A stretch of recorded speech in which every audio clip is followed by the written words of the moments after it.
Hi friends, YouTube ಚಾನಲ್ಗೆ ಸ್ವಾಗತ. Bhagyalakshmi serial ಇವತ್ತಿನ ಸಂಜೆಯಲ್ಲಿ ಏನು ಕತೆ ಅನ್ನೋದನ್ನು ನೋಡೋಣ. ಸೀರಿಯಲ್ ಇಷ್ಟ ಆದರೆ ಲೈಕ್ ಕೊಡಿ. ನನ್ನ ಚಾನಲಿನ ಸಬ್ಸ್ಕ್ರೈಬ್ ಆಗಿಲ್ಲ ಅಂದರೆ ಸಬ್ಸ್ಕ್ರೈಬ್ ಮಾಡ್ಕೊಳ್ಳಿ ಫ್ರೆಂಡ್ಸ್. ಸುನಂದ್ ಅವ್ರು ಹೇಳ್ತಿದ್ದಾರೆ, ನೋಡಿ ಕಿಶನ್ ನಿನ್ನೆ ಅಂತೂ ಹೊಗಳಿದ್ದು ಅಂತ.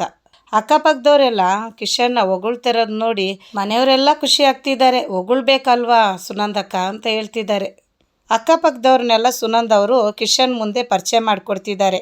ಕಿಶನ್ ಕೇಳ್ತಿದ್ದಾನೆ, ನೀವು ಚೆನ್ನಾಗಿದ್ದೀರಾ ಅಕ್ಕ ಎಲ್ಲರೂ ಅಂತ. ಹೂನಪ್ಪ, ನಾವು ಚೆನ್ನಾಗಿದ್ದೀವಿ, ನೀನು ಚೆನ್ನಾಗಿದ್ದೀಯಾ ಅಂತೇಳಿ ಅಕ್ಕಪಕ್ಕದವರೆಲ್ಲ ಕಿಶನ್ ಮುಂದೆ ಹೇಳ್ತಿದ್ದಾರೆ. ಕಾಮತ್ ಸಾರ್ಗೆ ತಕ್ಕ ಮಗನಪ್ಪ ನೀನು ಅಂತ ಇದ್ದಾರೆ ಅಕ್ಕಪಕ್ಕದವರೆಲ್ಲ. ನಿಮ್ಮ ತಂದೆ ಕಾಮತ್ ಸಾರು ಕಾರ್ಯಕ್ರಮದಲ್ಲಿ ಮಾತಾಡೋದನ್ನು ನೋಡಿದ್ದೀನಿ ನಾನು. ಅವ್ರ ಮಾತಲ್ಲಿರೋ ಸಂಸ್ಕಾರ ನಿನ್ನ ನಡತೆಯಲ್ಲಿ ಗೊತ್ತಾಗ್ತಿದ್ಯಪ್ಪ. ಒಟ್ಟಿನಲ್ಲಿ ತಂದೆಗೆ ತಕ್ಕ ಮಗನಪ್ಪ ನೀನು ಅಂದಾಗ ಕಿಶನ್ ಹೇಳ್ತಾನೆ ಥ್ಯಾಂಕ್ ಯು ಅಂತ. ಅವರು ಹೇಳ್ಕೊಟ್ಟಿದ್ದ ದಾರಿನೇ ಸ್ವಲ್ಪ ಫಾಲೋ ಮಾಡ್ಕೊಂಡು ಹೋಗ್ತಾ ಇದ್ದೀನಿ ಅಷ್ಟೇ ಅಂತೇಳಿ ಕಿಶನ್ ಹೇಳ್ತಿದ್ದಾನೆ. ತುಂಬಾ ಖುಷಿ ಆಗ್ತಿದೆಯಪ್ಪ, ಪೂಜನ್ಗೆ ನಿನ್ನ ಥರದ್ದು ಒಬ್ಬ ಹುಡುಗ ಸಿಕ್ಕಿದ್ದು. ಮದುವೆ ಒಂದು ಚೆನ್ನಾಗಾದರೆ ಬೇರೆ ಏನು ಬೇಡ ನೋಡಿ ನಮಗೆ.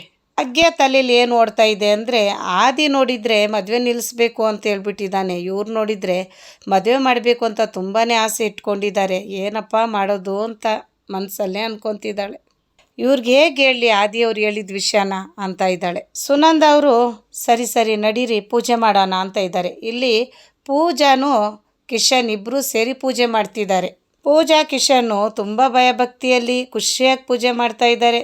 ಮದುವೆಗೆ ಯಾವ ಅಡ್ಡಿನೂ ಇರೋದು ಬೇಡ ಅಂತ. ಅಷ್ಟರಲ್ಲಿ ಸುನಂದ್ ಅವರು ಎಲ್ರಿಗೂ ಪ್ರಸಾದ ಕೊಟ್ಬಿಡಮ್ಮ ಅಂತಾಳೆ ಪೂಜಾಗೆ. ಪ್ರಸಾದ ಇಸ್ಕೊಂಡಿದ್ದ ತಕ್ಷಣ ಅಕ್ಕಪಕ್ಕದವರಲ್ಲಿ ಒಬ್ಬರು ಹೇಳ್ತಾರೆ, ಸುನಂದಕ್ಕ ಇನ್ನು ನಾನು ಹೋಗಿ ಬರ್ತೀನಿ, ಮನೆಗೆ ನೆಂಟರು ಬರ್ತೀನಿ ಅಂತ ಹೇಳಿದ್ರು, ಬಂದಿದ್ದಾರೋ ಏನೋ, ಹೋಗಿ ಬರ್ತೀನಿ ಅಂತಾಳೆ. ಸರಿ ಹೋಗ್ಬಿಟ್ಟು ಬನ್ನಿ ಅಂತ ಸುನಂದ್ ಅವ್ರು ಹೇಳಿ ಕಳಿಸ್ತಾರೆ. ಭಾಗ್ಯ ಏನೇ ಆಗಲಿ ಪೂಜನ್ಗೆ ಒಳ್ಳೆ ಮನೆತನ ಹುಡುಗನ್ನೇ ಹುಡುಕಿದ್ಯಾ, ನಮಗೆಲ್ರಿಗೂ ತುಂಬ ಖುಷಿ ಆಯಿತು ಅಂತ ಹೇಳ್ಬಿಟ್ಟು ಹೋಗ್ತಿದ್ದಾರೆ. ಕುಸುಮ ಅವ್ರು ಹೇಳ್ತಿದ್ದಾರೆ, ಭಾಗ್ಯ ಹುಡುಕಿರೋದಂದರೆ ಸುಮ್ಮನೆನಾ, ಅವಳು ಹೇಳಿದ ಮೇಲೆ ಮುಗ್ದೋಯ್ತು, ಪಿಟಿಕ್ ಅನ್ನಂಗಿಲ್ಲ. ಭಾಗ್ಯ ಹೇಳ್ತಿದ್ದಾಳೆ, ಕಿಶನ್ ಪೂಜಾ ಮದುವೆ ಏನಾಗುತ್ತೇನೋ ಗೊತ್ತಿಲ್ಲ, ಇಲ್ಲಿ ನೋಡಿದ್ರೆ ಏನೇನೋ ನಡೀತಿದೆ ಅಂತ ದೇವ್ರ ಮುಂದೆ ಬೇಡ್ಕೊತಾ ಇದ್ದಾಳೆ ಭಾಗ್ಯ. ಆದಿ ಹೇಳ್ತಿದ್ದಾನೆ, ಏನು ಹೇಳ್ತಾ ಇದ್ದೀರಪ್ಪ ನೀವು, ಇಲ್ಲಿ ಕಿಶನ್ಗೂ ಭಾಗ್ಯ ತಂಗಿ ಪೂಜನ್ಗೂ ಮದುವೆನಾ, ಎಂಗೇಜ್ಮೆಂಟ್ ಮಾಡ್ತಾ ಇದ್ದೀರಾ ಅಂತ ಕೇಳ್ತಾನೆ. ಹೌದು ಕಣೋ, ಮದುವೆ ಮಾಡಬೇಕು ಅಂತಂದರೆ ಮೊದಲು ಎಂಗೇಜ್ಮೆಂಟ್ ತಾನೇ ಫಿಕ್ಸ್ ಮಾಡಬೇಕು, ಅದನ್ನೇ ಮಾಡ್ತಾಯಿದ್ದೀನಿ, ಹಾಗೆ ಡೈರೆಕ್ಟಾಗಿ ಮದುವೆ ಮಾಡೋಕ್ಕಾಗುತ್ತಾ ಅಂತ ಕೇಳ್ತಿದ್ದಾರೆ ಕಾಮತ್ ಸಾರು. ಇಲ್ಲಿ ಕನಿಕಾ ಹೇಳ್ತಿದ್ದಾಳೆ, ಡ್ಯಾಡ್ ಏನು ಮಾಡ್ತಾ ಇದ್ದೀರಾ ನೀವು, ಮದುವೆನಾ ಅಂತ ಕೇಳ್ತಿದ್ದಾಳೆ. ಕನಿಕಾ ಅವ್ರ ಅಪ್ಪ ಹೇಳ್ತಿದ್ದಾರೆ, ನೋಡಮ್ಮ ನಿನ್ನ ಬ್ರೋ ಚಾಲೆಂಜಲ್ಲಿ ಸೋತೋಗಿದ್ದಾನೆ, ಭಾಗ್ಯ ಕೆಟ್ಟವಳು ಅಂತ ಹೇಳಿ ಪ್ರೂವ್ ಮಾಡೋಕ್ಕಾಗಿಲ್ಲ, ಅದಕ್ಕೆ ನಾನು ಮುಂದುವರಿತಿದ್ದೀನಿ ಅಂತಾನೆ. ಅದು ಹೇಳ್ತಿದ್ದಾನೆ, ಆ ಭಾಗ್ಯ ದುಡ್ಡಿಸ್ಕೊಂಡಿಲ್ಲದೆ ಇರ್ಬೋದು, ಆದರೆ ದೊಡ್ಡ ಪ್ಲ್ಯಾನ್ ಹಾಕಿದ್ದಾಳೆ. ಹೌದು ಡ್ಯಾಡ್, ಅವಳು ಈ ಮದುವೆ ಆಗಿಬಿಟ್ರೆ ನಮ್ಮ ಪ್ರಾಪರ್ಟಿ ಮೇಲೆ ಫುಲ್ ಕಂಟ್ರೋಲ್ ತೊಗೋಬೋದು ಅವಳು, ಅದಕ್ಕೆ ಅವಳು ಪ್ಲ್ಯಾನ್ ಮಾಡ್ತಿದ್ದಾಳೆ ಅಂತಾಳೆ ಕನಿಕಾ. ಅದಕ್ಕೆ ಅವಳು ದುಡ್ಡು ವಾಪಸ್ ಕೊಟ್ಟಿರೋದು ಅಂತಾಳೆ. ಅದೇ ಅವ್ರ ಅಪ್ಪ ಹೇಳ್ತಿದ್ದಾರೆ, ನೀವು ಇಬ್ಬರೂ ಜಗತ್ತನ್ನ ಸರಿಯಾಗಿ ನೋಡಿಲ್ಲ, ಬರೀ AC ಕಾರಷ್ಟು ದೊಡ್ಡ ಜಗತ್ತು ಅಂದ್ಕೊಂಡ್ಬಿಟ್ಟಿದ್ದೀರಾ ನೀವು. ಕೆಲವರು ಬಡವರು ಜಗಳ ಆಡೋದನ್ನ ನೋಡಿದ್ದೀರಾ, ಯಾರು ನೋಡಿದ್ರೂ ಅವರು ಜಗಳಗಂಟ್ರಂತಾನೆ ಅನಿಸುತ್ತೆ ನಿಮಗೆ. ಹಾಗೆ ಕೆಲವು ಬಡವರು ಕೂಡ ಕಷ್ಟದಲ್ಲಿದ್ದಾಗ ಕಳ್ತನ ಮಾಡಿರ್ತಾರೆ, ಆದರೆ ಎಲ್ಲ ಬಡವರು ಕಳ್ಳರು ಅಂತಲೇ ನಿಮ್ಗೆ ಅನಿಸುತ್ತೆ. ಆದಿ ಹೇಳ್ತಾನೆ, ಇಲ್ಲಪ್ಪ ಆ ಭಾಗ್ಯ ಏನು ಅಂತ ನನ್ನ ಕಣ್ಣಾರ ನೋಡಿದ್ದೀನಿ ಅಂತಾನೆ. ಆದಿಯವ್ರ ಅಪ್ಪ ಹೇಳ್ತಿದ್ದಾರೆ, ಕಣ್ಣು ತೊಳ್ಕೊಂಡು ಇನ್ನೊಂದು ಸಲ ನೋಡು, ಆವಾಗ ನಿನಗೆ ಅರ್ಥ ಆಗುತ್ತೆ. ಇಲ್ಲಪ್ಪ ಭಾಗ್ಯ ಏನು ಅಂತೇಳಿ ನಾನು ಅರ್ಥ ಮಾಡಿಸ್ತೀನಿ, ನಿಮಗೆ ಪ್ರೂವ್ ಮಾಡೇ ಮಾಡ್ತೀನಿ ಅಂತ ಆದಿ ಹೇಳಿದರೆ, ಆದಿಯವ್ರ ಅಪ್ಪ ಹೇಳ್ತಾರೆ, ಆಯಿತು ನೀನು ಅದನ್ನು ಪ್ರೂವ್ ಮಾಡೋಕ್ಕೋಗಿ ಸೋತು ಬರ್ತೀಯ ಅನ್ನೋದು ನನಗೆ ಗೊತ್ತು, ನಿನ್ನ ಕೈಲಿ ಆಗಲ್ಲ, ಆದ್ರೂ ಹೇಳ್ತಿದ್ದೀನಿ, ನಾನು ಎಂಗೇಜ್ಮೆಂಟಿಗೆಲ್ಲ ರೆಡಿ ಮಾಡ್ಕೊತೀನಿ, ನೀನು ಪ್ರೂವ್ ಮಾಡಿಬಿಟ್ಟು ಬಂದು ಹೇಳು, ಆವಾಗ ಮದುವೆ ನಿಲ್ಲಿಸ್ತೀನಿ ನಾನು ಅಂತ ಹೇಳ್ತಾನೆ ಆದಿಯವರಪ್ಪ.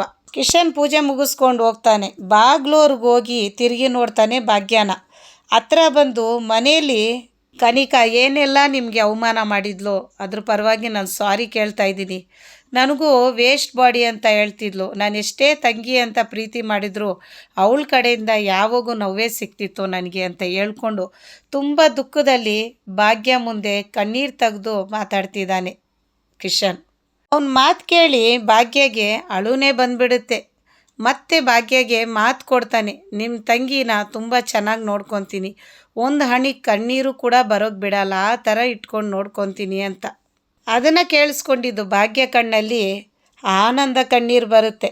ತುಂಬಾ ಅಳ್ತಾಳೆ ಭಾಗ್ಯ. ಪೂಜಾನ ಕಣ್ಣಲ್ಲಿ ಕಣ್ಣಿಟ್ಟು ನೋಡ್ಕೊಂಡಿದ್ದೀರಾ ಅಂತ ನನಗೆ ಗೊತ್ತು, ಹಾಗೆಯೇ ನಾನು ಕೂಡ ಕಣ್ಣಲ್ಲಿ ಕಣ್ಣಿಟ್ಟು ನೋಡ್ಕೊತೀನಿ ಅಂತ ಮಾತು ಕೊಡ್ತಾನೆ. ಯಾವುದೇ ಕಾರಣಕ್ಕೂ ರಿಪೀಟ್ ಆಗಲ್ಲ, ಇನ್ನು ಮೇಲೆ ಮುಂದೆ ನಿಮಗೆ ನನ್ನ ಮನೇಲಿ ಯಾವುದೇ ಕಾರಣಕ್ಕೂ ಅವಮಾನ ಅನ್ನೋದಾಗಲ್ಲ ಅಂತ ಹೇಳಿ ಕಿಶನ್ ಹೇಳ್ತಿದ್ದಾನೆ. ಅಡುಗೆ ಮನೆಯಲ್ಲಿ ಭಾಗ್ಯ ನಿಂತ್ಕೊಂಡು ಯೋಚನೆ ಮಾಡ್ತಿದ್ದಾಳೆ ಆದಿ ಮಾತಾಡಿರೋದನ್ನ, ಮದುವೆ ನಿಲ್ಲಿಸಲೇಬೇಕು ಅಂತ. ಅಷ್ಟರಲ್ಲಿ ಹಾಲು ಬಿಸಿಗಿಟ್ಟಿರ್ತಾಳೆ. ಆ ಯೋಚನೆಯಲ್ಲೇ ಬಂದುಬಿಟ್ಟು ಹಾಲು ಉಕ್ತು ಅಂತೇಳಿ ಹಾಲು ಇಳಿಸೋಕೆ ಹೋಗಿ ಕೈನ ಸುಟ್ಕೊಂಡು ಬಿಡ್ತಾಳೆ ಭಾಗ್ಯ. ಆದಿ ಹೇಳಿದ್ದನ್ನು ಯೋಚನೆ ಮಾಡಿಕೊಂಡು ಭಾಗ್ಯ ಕೈ ಸುಟ್ಕೊಂಡು ಬಿಡ್ತಾಳೆ. ಎಲ್ಲರೂ ಊಟಕ್ಕೆ ಕೂತ್ಕೊಳ್ಳೋಣ ಅಂತೇಳಿ ಟೇಬಲ್ ಹತ್ರ ಬರ್ತಾರೆ. ಅಷ್ಟೊತ್ತಿಗೆ ಕಾಮತ್ ಸರ್ ಫೋನ್ ಮಾಡ್ತಾರೆ. ಮಾಡಿದ್ದು ಒಳ್ಳೆ ದಿನ ಅಂತೆ, ಎಂಗೇಜ್ಮೆಂಟ್ ಇಟ್ಕೊಂಡಿದ್ದೀವಿ ಅಂತ. ಇವತ್ತಿನ ಕತೆ ಮುಗೀತು. ನಾಳೆ ಸಂಚಿಕೆಯಲ್ಲಿ ಏನನ್ನೋದು ನೋಡೋಣ. ಬಾಯ್.